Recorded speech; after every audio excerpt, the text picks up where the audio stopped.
There is a kind of transformation that does not arrive with celebration. No announcement. No applause. No visible breakthrough. It begins quietly. And the first place it shows up is not in your circumstances, but in your cravings. One day, the things that once excited you start to feel hollow. The conversations that once energized you begin to exhaust you. The noise that once entertained you now irritates your spirit. You can't explain it, but something inside you has shifted. This is not boredom. This is not depression. This is not you losing your personality. This is refinement. When someone truly begins to belong to God, the change starts internally. Before He changes your environment, He changes your appetite. You don't lose desire. Your desire becomes purified. You start noticing things you once ignored. Compromise bothers you. Gossip drains you. Certain environments feel heavy. Not because you think you're better, but because your spirit has become sensitive. People who do not belong to God can live in contradiction without discomfort. But when you belong to Him, misalignment becomes painful. Conviction becomes quicker. Peace becomes selective. Your conscience becomes sharper. That sensitivity is not weakness. It is ownership. Throughout Scripture, God never elevates publicly what He has not first prepared privately. Before authority, obscurity. Before clarity, silence. Before expansion, separation. Think about Daniel. Long before he stood in royal courts interpreting dreams, he was a young exile in Babylon. Stripped from home. Stripped from familiarity. Given a new name. A new culture. A new pressure to compromise. But it was in private restraint, refusing the king's food, that his strength was forged. The public influence came later. The separation came first. One of the hardest stages of belonging to God is when He grows quiet. Prayers feel unanswered. Direction feels delayed. Emotion feels flat. But silence is not absence. Silence is training. When God removes constant reassurance, He is teaching you to walk by conviction instead of feeling. Faith that depends on emotional intensity is fragile. Faith that survives silence is durable. Psychologically, this season often feels like loss. Your brain prefers predictability. Familiar habits feel safe, even unhealthy ones. So when God begins detaching you from old identities, old relationships, old ambitions, your nervous system interprets it as threat. Anxiety rises. Loneliness increases. You question yourself. But spiritually, something else is happening. Your foundation is being rebuilt. Consider Elias. He was bold, confrontational, fearless in public moments. But after one great victory, exhaustion overtook him. He ran, hid, felt alone. God did not restore him with spectacle. He restored him with a whisper. That whisper marked a turning point. When you belong to God, you stop needing dramatic confirmation. You begin recognizing Him in subtle conviction, in quiet nudges, in restrained reactions. Self-reliance starts to die. You pause more. You pray before responding. You wait instead of rushing.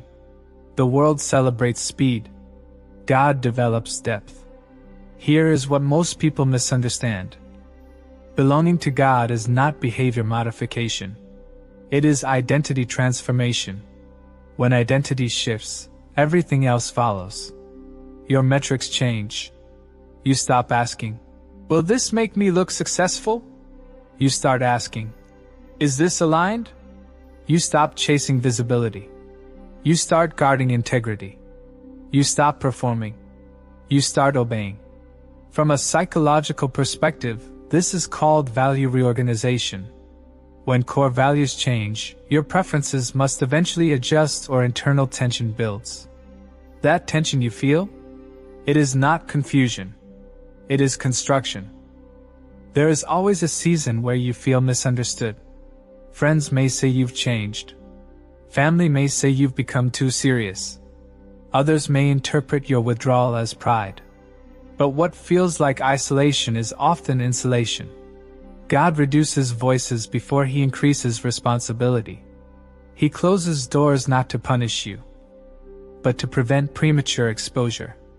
If He gave you influence without inner stability, it would destroy you.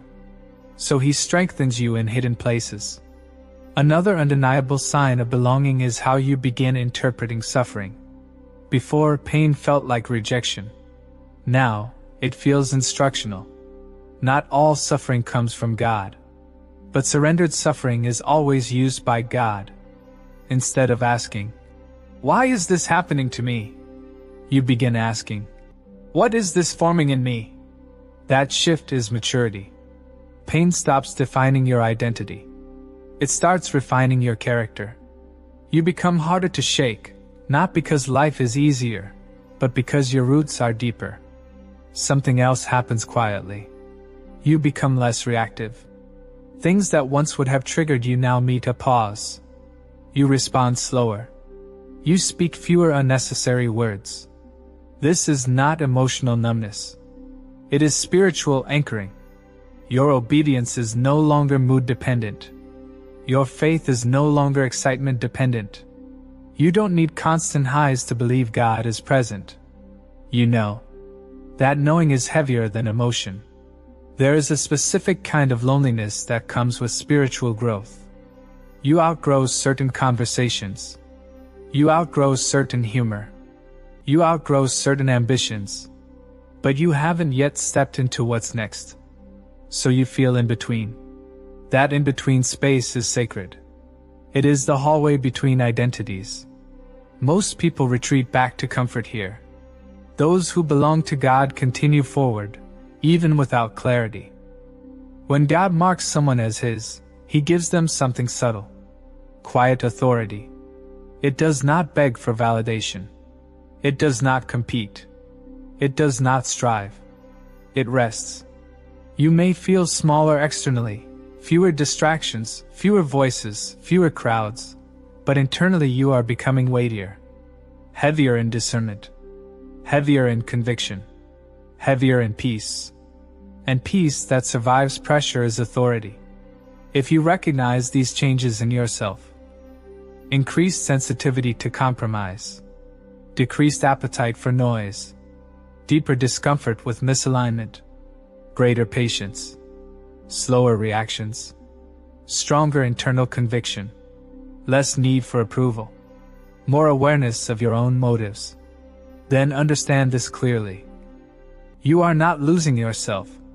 You are being claimed. God is not dismantling your life. He is consecrating it. And consecration always feels like reduction before it feels like expansion. Not everyone experiences this process. Many admire God. Few surrender to Him. Belonging costs comfort. It costs ego. It costs control. It costs speed. But what it produces is unshakable. A person who belongs to God does not panic in silence, does not compromise under pressure, does not confuse delay with denial. They trust the process because they trust the one shaping it. You are not late. You are not forgotten. You are not stuck.